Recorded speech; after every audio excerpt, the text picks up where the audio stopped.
आता एक विषय आहे, कोण काय म्हणतो मी पिस्तुल्या आहे, मी आणि काय आहे, हे ज्याने म्हणला तो लुब्रिकंट आहे. त्यामुळे पिस्तुल्याचा विषय नाही आहे. माझी जी भूमिका आहे, पिस्तूलचं माझ्याकडे ओरिजिनल लायसन आहे, पिस्तूलचं लायसन आहे, बंदुकीचं लायसन आहे आणि शासनानं दिलेलं लायसन आहे.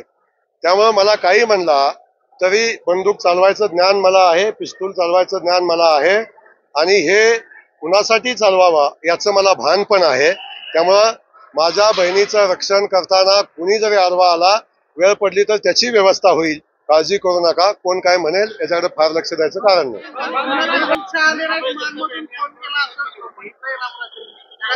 आता एक विषय आहे. आदरणीय रामराजेंनी काल आपण सगळ्यांनी बघितलं की एक मेळावा घेतला.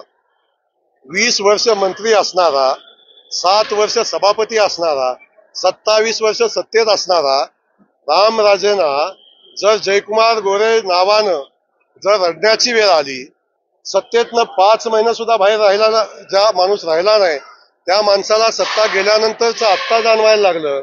एक लक्षात घ्या, जयकुमार गोरेनं आजपर्यंत जी त्यांच्यासोबत केलेली लढाई, सत्ता नसताना, फक्त आमदार असताना, आमदार नसताना आणि कुठलंही मंत्रीपद सभापतीपद नसताना केलेली आहे. जयकुमार गोरे कधीही रडला नाही 17 वर्षात. जर सत्तेतनं बाहेर राहिलेला, किंबहुना आजही सत्तेमध्येच आहे, आजही सत्तेमध्ये आहे, जर रामराजेंना 5 महिने सुद्धा सत्तेशिवाय हा माणूस सामना करू शकत नाही आमचा, तर लक्षात घ्या तो माणूस किती कमजोर आहे. सत्तेची कवच कुंडलं निघाल्यानंतर या रामराजेची झालेली अवस्था आपण बघितली तर मला वाटतं की त्याच्यावर दया येते.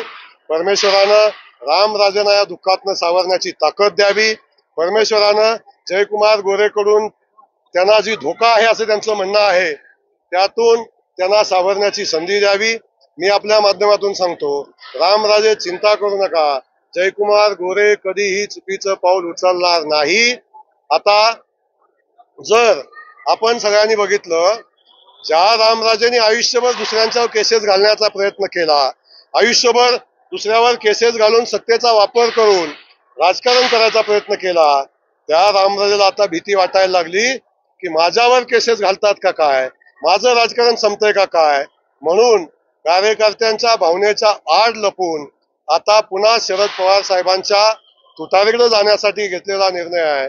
आता म्हणतात अशा सत्तेत राहून करायचं काय, अशा सरकारमध्ये राहून करायचं काय. अरे एक नंबरचे गद्दार आपण.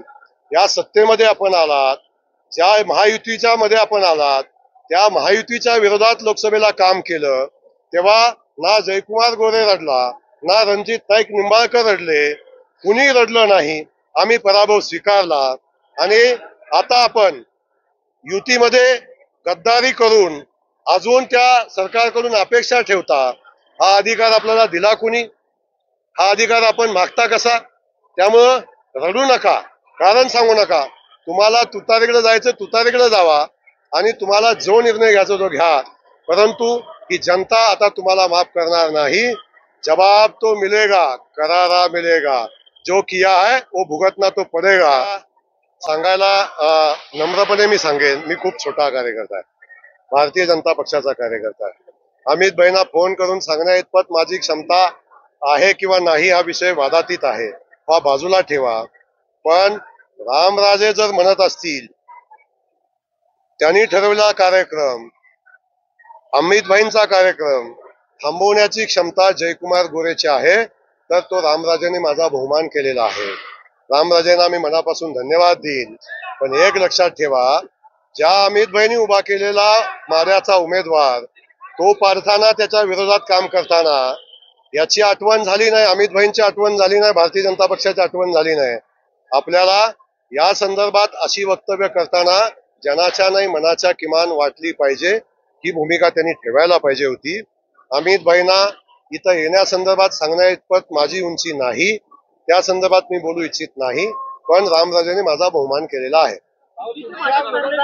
आता आपण जर कार्यक्रमात असाल, आपण बघितलं असेल तर मी अजितदादांचं नाव 3 वेळा घेतलेलं आहे, आपण ऐकलेलं पण आहे. त्यामुळे कोण काय म्हणतोय हा विषय वेगळा आहे. आम्ही महायुती म्हणून एकत्र आहेत, दादा आमच्या सोबत आहेत आणि दादाशी रामराजे बैमानी करत आहेत हे आपण सगळ्यांनी बघितलेलं आहे. त्यामुळे दादांचं नाव घेतलं का नाही हे सांगण्याचा अधिकार रामराजेंना नाही, कारण रामराजे दादांच्या सोबत बैमानी करतायत.